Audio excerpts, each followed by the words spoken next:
하나님께서 저와 여러분을 은혜의 강가로 오늘도 인도하실 줄을 믿습니다. 우리 코로나에서 이렇게 동영상으로도 이렇게 하게 됐는데, 또 감사한 거는 우리 일부 예배 때는 우리 찬양대가 없어서 너무 참 아쉽고 또 죄송한데, 우리 영상으로 이렇게 제작했을 때는 우리 찬양을 일부 때도 우리 함께 우리 성도님들이 은혜를 나눕니다. 또 그것도 하나의 또 감사의 제목이 되고 있어요. 오늘 하나님을 사랑해서 이 자리에 나오셔서 예배하시고 또 온라인으로 예배하시는 모든 분들 주님의 이름으로 환영하고 축복합니다. 요즘에 이제 뉴스를 보면 참 이제 또 코로나가 700명 후반대로 간다 이런 뉴스들 때문에 많은 분들이 또 걱정을 많이 하십니다. 근데 바깥에 나가 보면 분위기가 또 달라요. 또 식당마다 다 꽉꽉 차 있고 줄 서 있고 많은 사람들이 다 놀러 다니고 그러고 있습니다. 자, 우리가 이 코로나 블루라고 해서 너무 두려워하고 염려하고 그것도 참 어려운 일이고, 반대로 또 방종하고 무시하고 해서도 안 되겠습니다. 또 우리 백신도 나왔지만은 이것도 많이 또 빨리 접종도 되지도 않고 또 부작용 얘기도 오가고 하니까 또 불안한 마음을 갖고 있는 분들도 계시고 상황들이 그렇습니다. 여러분, 무엇 때문에 근심하고 두려워하고, 여러분 무엇을 의지하고 소망하십니까? 어떤 분들은 코로나 끝나면 내가 신앙생활 열심히 하겠습니다 그러는데 그거는 맞지 않는 말입니다. 코로나 때이니까 더 믿음으로 하나님 앞에 나가야 되는 거예요. 그러니까 여러분께서 이 믿음 가운데서 이 코로나가 빨리 종식되기를 위해서 기도하시면서 동시에 이 기간에 하나님을 향한 온전한 믿음 가지고 잘 사시는, 살아내시는 그런 여러분 되시기를 주 이름으로 축복합니다. 저는 이 농협 사거리에서 이쪽으로 개화산 쪽으로 올라가다 보면은 저 이 길을 참 좋아합니다. 왜 좋아하냐면은 개화산도 멋있지만 그 앞에 뭐가 있어요? 우리 영신교회가 딱 있잖아요. 교회 건물이 개화산하고 딱 어울려 보이면서 그 아름답게 보이기 때문에 참 그 길을 좋아합니다. 여기 옆에 이제 방화글린 공원에서 이렇게 옆으로 걸어오는 이 길도 좋아해요. 이 커브를 틀면서 우리 교회가 조금씩 보이면 참 감사한 마음이 이렇게 차오르는 것을 느낍니다. 하나님, 이곳 방화동에 우리 영신교회 세우셔서 감사합니다.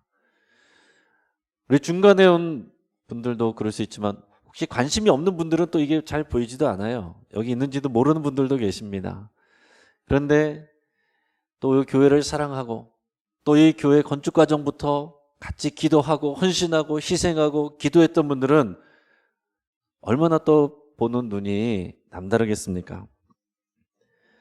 여러분, 지난주 설교 제목을 여러분 혹시 기억하십니까?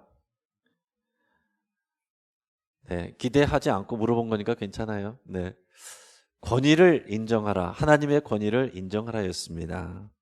하나님의 권위를 인정하라. 한 주간 묵상 말씀 역대상 17장 20절 말씀이었습니다. 우리 같이 한번 읽어보겠습니다. 자, 시작. 여호와여, 우리 귀로 들은 대로는 주와 같은 이가 없고 주 외에는 하나님이 없나이다. 아멘. 주와 같은 분이 없습니다. 하나님이 진짜 우리의 참신입니다. 이렇게 고백했습니다. 그 전 주는요, 하나님을 인정하는 삶, 이게 제목이었습니다. 그리고 묵상 말씀은 잠언 3장 6절 말씀이었어요. 같이 읽어보겠습니다. 시작. 너는 범사의 그를 인정하라. 그리하면 내 길을 지도하시리라. 아멘. 하나님께서 우리를 지도하신다 그랬습니다. 그 전주는 부활주일이었습니다. 예수님의 우리가 부활을 믿으면 예수님이 하나님의 아들이시고 그리스도라는 것을 믿을 수 있는 다 증거가 된다 그랬습니다. 부활을 믿으면 우리가 하나님을 인정할 수 있고 그의 권위를 인정할 수 있다 그랬습니다. 여러분, 제가 지난 설교를 이렇게 자꾸 얘기하는 것은 왜 그러냐면 이게 한 번 듣고 잊어버리고 그게 아니에요.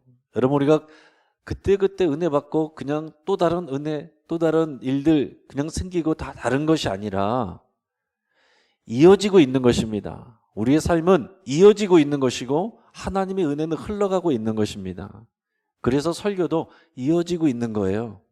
예수 그리스도의 부활이 절기로 끝나는 것이 아니라 하나님을 인정하는 것으로, 하나님의 권위를 인정하는 것으로, 그리고 오늘 제목은 뭐예요? 하나님의 도우심을 인정하라. 이렇게 우리가 신앙이 흘러가고 자라가는 것입니다. 우리가 이 교회 건축 하나를 해도 이렇게 마음이 있고 믿음이 있으면은 달라 보여요. 우리 교회가 처음부터 이 자리에서 이렇게 어느 날 갑자기 뚝 하고 이렇게 생긴 거 아니지 않습니까? 우리 교회가 처음에 생긴 것은 경기도 김포군 오종면, 또 고강리 49번지 오세리, 지금은 이제 부천 고강동이죠. 거기에서 허름한 2층에 18평의 세를 내서 최규철 목사님이 이제 7명이 포함해서 7명이 창립 예배를 드린 것이 시작이었습니다. 그리고 이제 또 과수원집 2층으로 가서 거기를 이제 과수원 교회로 이렇게 불렸다가 또 어느 독립가구 2층으로 이전했는데 그 모양새가 하도 허술해서 학구방 교회라고 이렇게 불리던 시절이 있었습니다. 그러다가 상가로 가서 상가 교회로 갔던 시절이 있고, 그리고 나서 여기에 이 종교 부지를 얻어서 건축을 하게 된 것입니다. 근데 여러분, 이 종교 부지를 얻어서 건축한 것 한 번에 다 된 거 아니잖아요. 제가 보니까 여기는 처음에 1차로 허가받은 것은 이 지하 본당만 허가를 받아서 여기를 먼저 건축을 했습니다.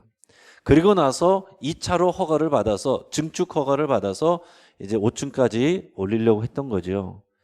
그런데 이 조망권을 이유로 이제 이웃 주민들이 또 반대하고 데모하고 물 뿌리고 소금 뿌리고 뭐 꽹과 징가리 울리고 뭐 데모하는 바람에 이제 합의해서 5층까지였지만 4층까지로 짓는 것으로 합의하고 이렇게 공사를 하는 이런 일들이 있었습니다.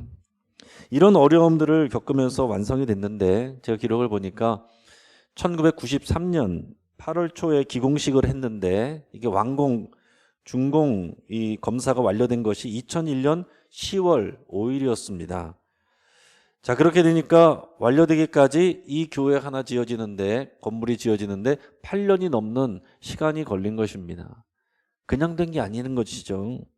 이 과정의 역사들을 보면은 또 그 가운데서도 세가족들이 들어오고 또 일꾼들이 배출되고 또 많은 분들이 헌신을 하셨습니다. 이 교회 공사하는 중에 어려운 일들이 있었기 때문에 중직자들이 자기들이 사는 또 이 아파트를 담보물로 냈고 동산 부동산 다 담보물로 내놓는 이런 헌신이 있었고 함께 모여서 기도하는 일들이 있었습니다. 여러분, 제가 이 교회 건축에 대해서 왜 얘기하는 것일까요? 이제 새롭게 교회 건축을 시작한다, 그런 얘기를 하려는 것이 아닙니다. 오늘의 상황이 어느 날 갑자기 뚝딱하고 생긴 게 아니다라는 것을 말씀드리는 거예요. 우리 영신교회 교회 건물 하나만 봐도 이 교회 건물 지어지기 전까지 많은 역사들이 있었고 과거가 있었던 것입니다. 그 가운데서 많은 사람들의 수고와 헌신과 눈물과 기도와 아픔이 다 있었던 거예요. 그것이 과거가 있어서 오늘이 있은 것입니다. 그리고 오늘은 내일을 위한 준비가 되는 것입니다. 그러니까 여러분, 우리는 이것을 기억하면서 이 과거와 많은 분들의 헌신과 수고와 이 교회에 해왔던 일들, 그 전통을 무시하거나 잊어버리면 안 되고 소중히 여기고 감사하는 마음을 가져야 됩니다. 그러면서 동시에 과거에 묶여 있어서는 안 돼요. 말씀드린 것처럼 하나님의 역사는 흘러가고 있는 것입니다. 과거는 현재까지로 오늘까지로 흘러온 것이고 오늘은 내일을 향한 씨앗이고 준비예요. 그러니까 하나님은 과거와 현재와 우리의 미래를 다 연결해서 모시고 계시고, 우리가 믿음을 갖는다는 것은 그 하나님의 눈으로 과거와 현재와 미래를 다 같이 보는 것입니다. 하나님은 중단됨 없이 일하고 계시고 돕고 계신 거예요. 지금 코로나 기간이라고 해서 우리가 모든 것이 중단된 게 아닙니다. 코로나 기간 내도 하나님은 일하고 계신 것입니다. 하나님은 여전히 우리를 돕고 계신 거예요. 우리가 그 하나님을 볼 수 있어야 되고 믿음으로 고백할 수 있어야 됩니다. 예루살렘 성전도 마찬가지입니다. 예루살렘 성전도 갑자기 뚝딱하고 지어진 게 아니에요. 요즘 영끌해서 뭐 아파트 산다 그런 표현했는데, 다윗이 정말 영끌해서 영혼까지 끌어모아서 이 건축을 위한 준비를 엄청나게 많이 했습니다.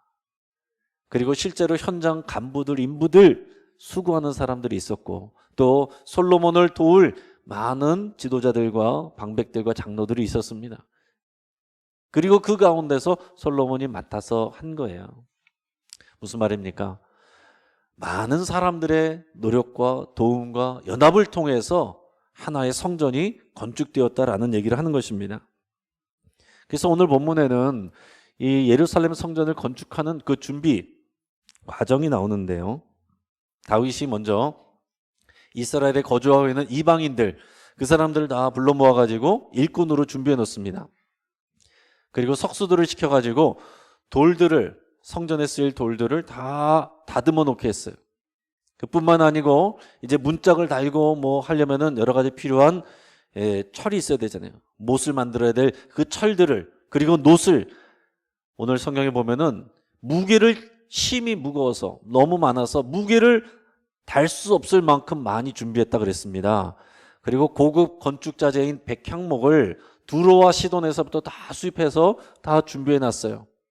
뿐만 아니라 금과 은을 준비했는데 오늘 성경에 보니까 금을 10만 달란트, 은을 100만 달란트 준비해 놨다고 그랬습니다. 이게 이제 와닿지 않으실 거예요. 자, 이게 무게인데 금 10만 달란트는 지금으로 따지면은 3,408톤에 해당한다고 합니다.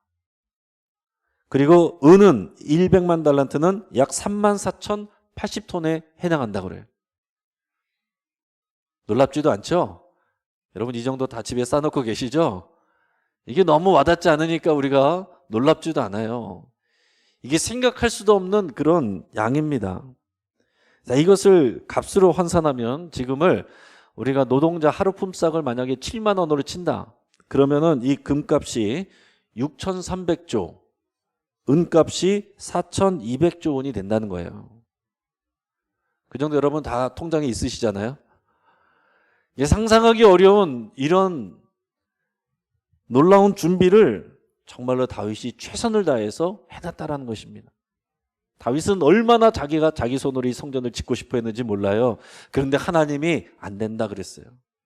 너는 전쟁을 통해서 피를 많이 흘렸기 때문에 내 손에 피가 가득하니 너는 할 수 없다.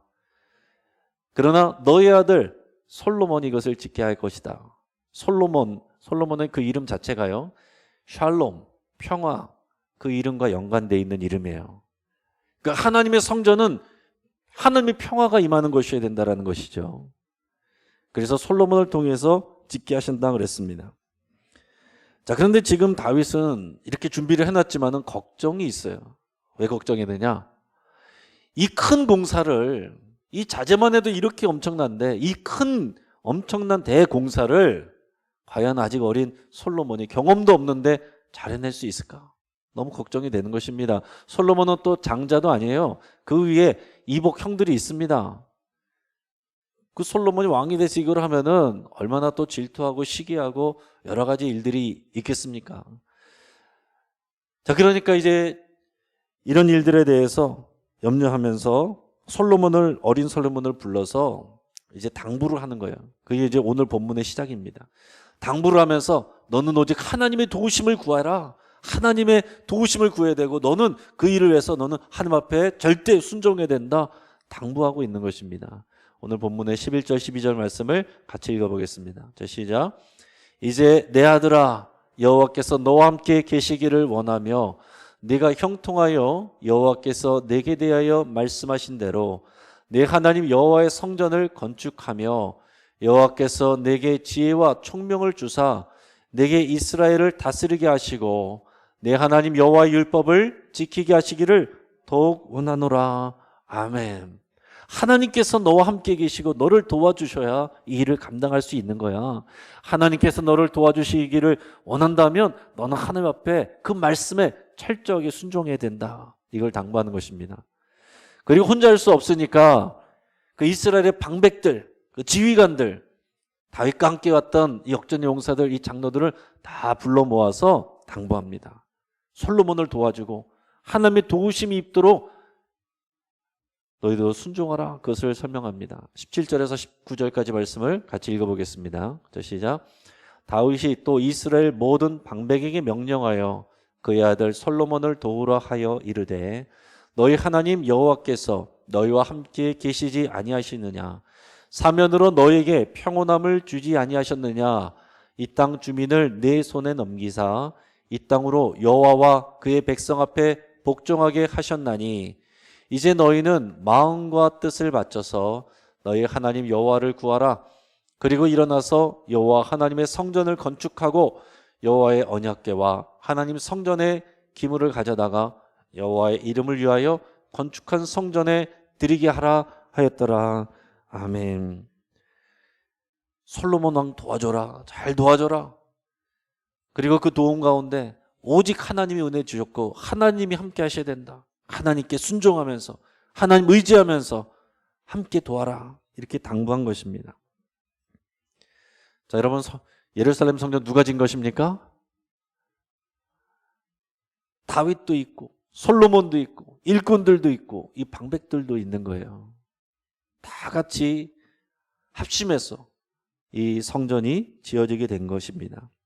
또 이 내용들만 보면은 금과 은과 백향목과 이런 것들을 풍요롭게 해서 다 이렇게 순적하게 지은 것 같지만 그게 아니에요. 그 이전에 아픔과 고통과 눈물이 있었습니다.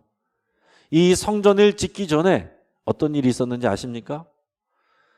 하나님께서 다윗과 이 나라를 징계하셔서 이 땅에 전염병을 보내셔가지고 7만 명이 죽었다고 기록되어 있어요. 그 앞에 다 기록이 되어 있습니다. 7만 명이 죽었습니다. 여러분, 지금 코로나로 인해서 우리나라의 확진자가 지금까지 11만 8,200명 정도 됩니다. 그 중에서 돌아가신 분이 사망자가 1,800명이 조금 넘는다고 그랬어요.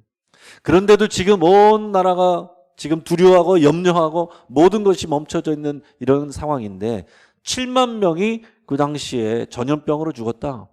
어떤 상황이었겠는지 여러분 상상해 보시기 바랍니다. 그런데 이 전염병이 우연히 생긴 게 아니라 하나님께서 다윗과 그 나라를 징계하신 거예요.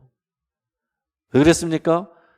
다윗이 너무 순종하고 하나님을 사랑하니까 하나님께서 복 주셨다고 그랬죠. 네가 어디로 가든지 너와 함께하고 너에게 승리를 주겠다. 그래서 정말로 전쟁을 할 때마다 다 이겼어요. 근데 사람이 그렇습니다. 이렇게 잘 될 때는요 더 하나님께 엎드려야 되는데 그게 잘 안 돼요. 어느 순간 교만해지는 것입니다. 어느 순간 자기 자신을 자랑하는 마음이 생기는 거예요. 하나님이 아니라 군사력에 대해서 더 의지하고 관심을 갖게 되는 것입니다. 그래서 인구조사를 한 거예요. 인구조사 자체가 문제가 아니죠. 그러나 그 마음 이면에 인구조사하는 것은 군사력, 병력을 확인해 보고자 하는 것입니다. 그 이면에는 하나님이 아니라 이제는 이 군사력을 의지해서 이 전쟁을 이기는 것은 이 군사력이다. 이 마음이 그 안에 들어왔던 거예요. 그래서 하나님께서 징계하시느라고 전염병을 보내셨는데 백성들이 7만 명이 죽었다라고. 뭐 정확한 숫자는 아니겠죠. 7이라는 숫자는 상징적인 숫자이니까 정확히 어느 정도 숫자인지 모르겠지만 엄청나게 많은 백성들이 죽었다. 근데 7만 명이라고 생각하면 학자들에 의하면 그 당시에 인구가 500만 명이라고 합니다. 근데 그 중에서 7만 명이 죽었다. 지금 여러분 우리가 5천만 명 중에서 1,800명이 죽었는데도 이렇게 온 나라가 근심하고 걱정하는데 500만 명 중에서 7만 명이 죽었다. 온 나라가 근심과 걱정과 눈물뿐인 것이죠. 그래서 다윗이 하나님 앞에 엎드려 기도했습니다. 모든 방백들 다 데려가서 함께 엎드려서 철저하게 회개하는 거예요. 하나님, 제가 잘못했습니다. 하나님, 이 백성들에게 이 재앙을 거두시고 차라리 나와 내 집에 재앙을 내려주십시오. 간절하게 회개했습니다. 그랬더니 하나님께서 이것을 기도를 받으셨어요. 그래서 방법을 주었는데 너는 나에게 번제와 화목제 제사를 드려라. 나에게 예배를 해라. 그러면서 하나님께서 장소를 하나 지정해 주셨습니다. 그 장소가 오르난의 타작마당이었어요. 오르난이라는 사람이 있었는데 그 사람이 소유하고 있는 타작마당에서 예배하라고 보여주신 거예요. 타작마당은 뭐냐면은 이게 넓은 벌판입니다.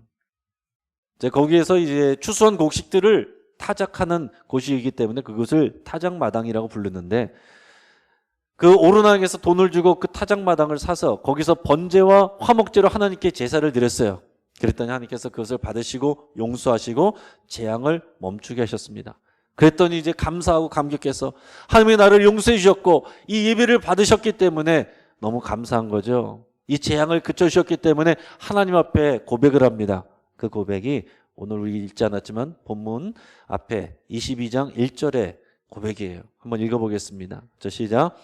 다윗이 이르되 이는 여호와 하나님의 성전이요 이는 이스라엘의 번제단이라 하였더라. 아멘.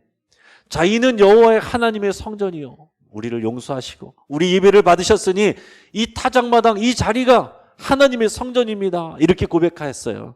그래서 예루살렘의 성전을 여기다가 지은 것입니다. 여러분, 예루살렘 성전이 어느 날 갑자기 돈 많다고 해서 갑자기 뚝딱 지어진 게 아니라는 것을 말씀드리는 것입니다. 그 앞에 이런 우여곡절이 있었고 아픔이 있었고 눈물이 있었다라는 것입니다. 그래서 역대상 21장 1절에서 이렇게 고백한 것처럼 이곳이 하나님의 성전입니다. 이 고백을 했기 때문에 그 눈물과 기도와 예배 위에 하나님의 성전이 건축되어지고 세워졌습니다. 자, 그러면 오늘 본문의 말씀을 여러분 우리에게 적용해 보시기 바랍니다. 이게 우리에게 무슨 의미가 있어요? 우리가 지금 뭐 건축가도 아니고 또 뭔가를 건축할 것이 아닌데, 근데 여러분 성전 건축을 위해서도 우리가 생각해야 될 것이 뭐냐면 혼자 산 게 아니라는 것입니다. 우리는 흔히 솔로몬이 건축했다라고 하지만 다윗이 이렇게 엄청난 대가를 치르면서 준비를 했고 많은 일꾼들의 수고와 헌신이 있었고 이런 방백들의 협력이 있었다라는 것을 우리가 봐야 됩니다. 그리고 이 앞에 눈물 뿌려 회개하고 간절히 합심하여 기도하고 희생하는 여러 상황과 환경들이 있었습니다. 그래서 여러분, 하나님이 우리를 도우신다는 것은 사람들을 보내서 도우시는 것이고 우리의 처한 환경들을 이용해서 우리를 도우시는 것입니다. 하나님의 도우심을 인정하라. 뭘 인정하느냐? 하나님께서 우리의 환경과 사람들을 통해서 우리를 도우신다라는 것을 이해하고 받아들이고 이것을 믿는 것입니다. 자, 그러면 우리는 지금 성전 건축에 대해서 얘기하는 것이 아니죠. 구약에서는 예루살렘 성전을 건축했지만 예수님 오셔서 그 다음에는 성전 건축한 게 아니죠. 예루살렘 성전을 건축한 게 아니고 예루살렘 성전은 그 이후에 무너졌고 예수님이 오신 다음에는 뭐가 세워졌어요? 예루살렘 교회가 세워진 것입니다. 예루살렘 교회가 건물도 없었어요. 성전에 가서 예배하고 저녁된 집에 가서 떡을 띠고 이거 했습니다. 물론 나중에 초대교회도 건물들이 세워졌지만 그 본질이 그 성전 건물이 아니라 이 믿음의 사람들이었다는 것입니다. 부활의 증인들, 함께 떡을 떼며 나누는 이 믿음의 공동체가 교회라고 주님이 가르쳐 주신 거예요. 성전 건물이 무너지고 사람들이 남은 것입니다. 그 공동체를 말씀해 주셨어요. 그래서 진정한 성전은 예수 그리스도의 몸이고 몸은 우리의 믿음의 사람들의 공동체고 우리를 하나님의 몸된 공동체로 만들어가고 계신다는 거예요. 더 나아가서 고린도전서 3장 16절에서 뭐라고 고백합니까? 우리 개인이 성령의 전이고 우리가 하나님의 성전이다. 이거 고백하게 하는 것입니다. 같이 읽어보겠습니다. 저 시작. 너희는 너희가 하나님의 성전인 것과 하나님의 성령이 너희 안에 계신 것을 알지 못하느냐? 아멘. 여러분, 저와 여러분들이 하나님의 성전입니다. 하나님의 성전으로서 지금도 건축 중인 거예요. 이것을 하나님께서 돕고 계신 거예요. 우리가 하나님의 성전이 되어간다는 것은 우리를 구원하실 뿐만 아니라 우리를 성숙하게 하고 우리가 사명자가 되게 한다는 거예요. 그 과정 가운데 어디에서? 이 믿음의 사람들 공동체를 통해서 하나님이 우리를 만들어 가신다는 것입니다. 그래서 우리는 이렇게 고백해야 돼요. 한번 따라해 보겠습니다. 나는 하나님의 성전으로 지어져 갑니다. 우리는 하나님의 성전으로 지어져 갑니다. 이거를 우리가 기억해야 되는 것입니다. 저절로 되는 것이 아니고 하나님께서 여러 가지 상황과 좋은 상황뿐만이 아니라 어려운 상황들을 통해서도 또 여러 사람들을 통해서 우리들을 만들어 가신다는 거죠. 물론 그 중에는 우리를 어렵게 한 사람도 있지만은 그 사람들까지 하나님께서 통하여서 우리를 하나님의 거룩한 성전 되게 하시기 위해서 사용하시고 그 사람들이 우리를 돕는 하나님의 도움의 손길이다라는 것입니다.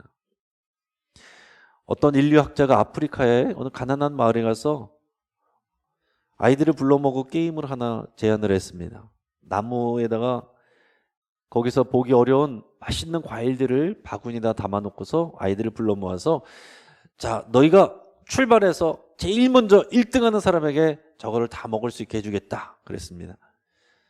자, 시작 했는데 아이들이 약속이 난 듯이 같이 손을 잡고 어깨동무를 하고 같은 페이스로 뛰어가는 거예요. 그래서 같이 모여 앉아가지고서 키득키득 히히득 그러면서 그 과일을 서로 나눠 먹는 것입니다. 깜짝 놀랐죠. 그래서 이 학자가 너네 왜 그러냐, 왜 열심히 안 뛰냐 그랬더니 아이들이 일제히 뭐라고 외쳤냐면은 우분투 우분투 이렇게 외쳤다는 거예요. 이 우분투라는 말이 그 부족말로 무슨 말이냐면 우리가 함께 있기에 내가 있다라는 뜻입니다. 한번 따라해 볼까요? 우리가 함께 있기에 내가 있다. 그러면서 어떤 아이가 그렇게 얘기하더래요. 다른 아이들이 슬프면 나 혼자 이거 먹어서 어떻게 기쁩니까? 여러분 너무 맞는 말 아닙니까? 이 고백이 우리 성경을 통해서 하나님의 마음으로 우리가 고백을 해야 될 고백이라는 거예요.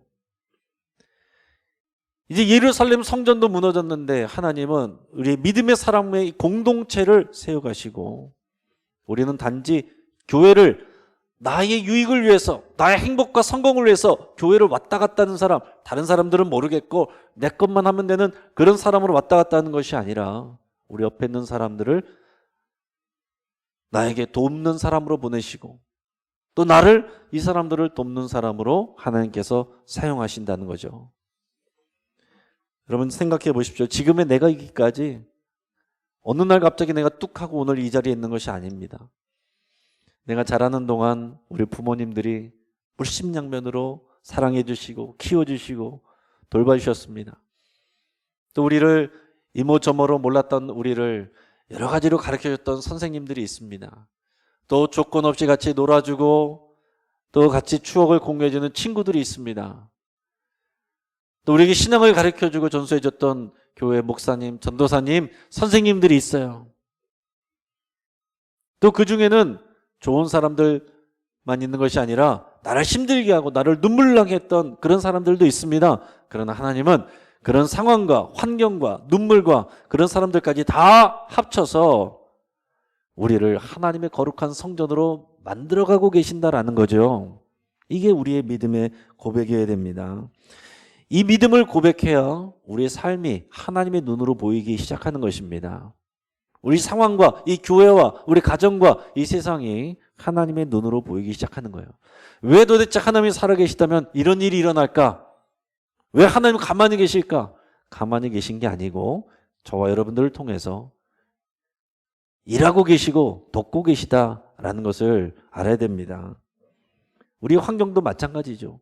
예루살렘 성전이 7만 명의 피와 많은 사람의 눈물과 고통의 기도를 통해 그 위에 세워진 것을 여러분 기억해 보십시오.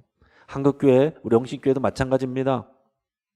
예수 그리스도의 거룩한 피 흘림과 또 수많은 순교자들과 선교사들의 피 위에 그들의 땀과 눈물 위에 이 교회가 세워져 있는 것이고 저와 여러분들이 교회가 된 것이고 오늘 이 자리에서 예배하고 있는 것입니다. 그러니까 지금 우리 옆에 있는 사람들 여러분 우리 같이 예배를 드려도 이름 모르는 분들 많으시죠? 잘 모르는 분들이지만 그분들이 다 나를 아름다운 성전으로 건축하기 위한 도움의 하나님의 도움의 손길이다 라는 것을 여러분 고백할 수 있길 바랍니다. 그러면 둘러보면 모든 것이 다 하나님의 도움이고 살아서 역사하시는 역사입니다. 그래서 마지막으로 우리가 시편 33편 20절 말씀을 같이 한번 고백해 보겠습니다. 같이 외치겠습니다. 시작. 우리 영혼이 여호와를 바라며 그는 우리의 도움과 방패시로다. 아멘. 기도하겠습니다.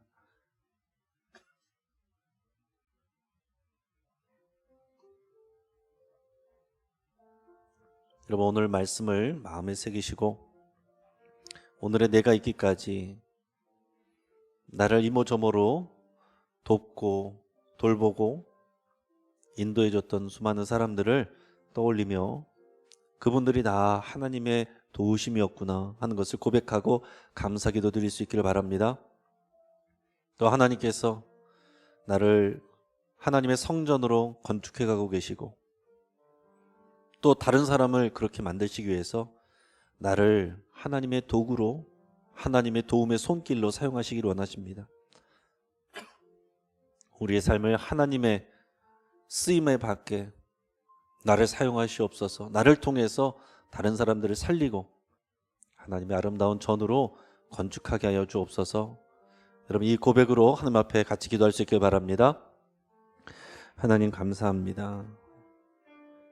우리 영원히 여호와를 바라며 우리 하나님이 우리의 도움과 방패심을 고백합니다. 하나님 때로 힘들고 어렵고 나 혼자 있는 것 같았을지라도 우리 하나님은 나와 함께 계셨고 또 그 환경들을 통해서 일하시고 또한 우리의 사람들을 통해서 하나님 우리를 도우시고 역사하신 줄을 믿고 감사를 드립니다. 하나님 아버지 우리가 믿음 안에서 아름답게 세워짐을 자라갈 수 있도록 인도하시옵소서. 우리가 거룩한 하나님의 성전으로 함께 세워져 가기를 원합니다. 믿음 안에서 우리가 주님의 눈으로 내 자신과 우리의 역사와 우리의 삶과 우리의 주변을 둘러볼 수 있도록 인도하여 주시옵소서. 하나님 감사합니다. 오늘의 내가 있기까지 하나님께서 나를 도우셨습니다. 하나님의 뜻을 이루시기 위해서 나를 도우셨습니다. 나를 하나님의 아름다운 성전 되게 하시기 위해서 지금까지 인도해 오셨습니다. 여러 가지 상황들을 통해서 또 많은 사람들을 통해서 하나님이 일하시고 도우셨습니다. 이제 또한 내가 다른 사람들을 돕는 하나님의 도움의 손길 되게 하여 주옵소서. 우리가 함께 하나님의 아름다운 성전으로 지어져 가게 하여 주시옵소서. 하나님이 우리의 도움과 방패시라고 날마다 믿음으로 고백하는 우리의 삶이 되게 하여 주옵소서. 예수님의 이름으로 기도합니다. 아멘.